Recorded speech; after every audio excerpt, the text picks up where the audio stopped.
కాకతీయ యుగం మరియు మతం. కాకతీయ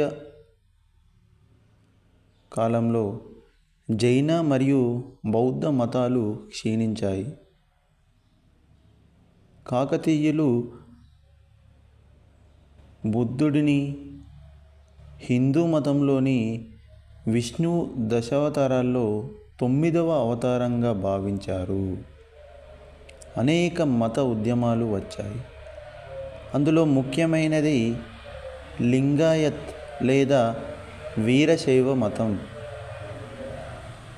వీరశైవ మతం లేదా లింగాయత్ ఇది 12వ శతాబ్దంలో ఉద్భవించింది. కర్ణాటకలో బసవేశ్వరుడు దీన్ని స్థాపించడం జరిగింది. ఈ మతాన్ని ఆచరించే వారిని వీరశైవులు లేదా లింగాయతులు అనడం జరుగుతుంది.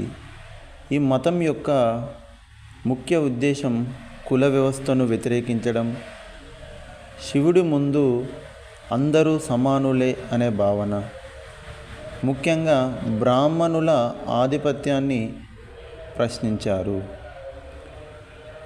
గొప్ప కవి అయినటువంటి వీరశైవ కవి పాల్కురికి సోమనాథుడు. ఇతడు బసవపురాణం, పండితారాధ్య చరిత్ర లాంటి గొప్ప రచనలు చేశాడు.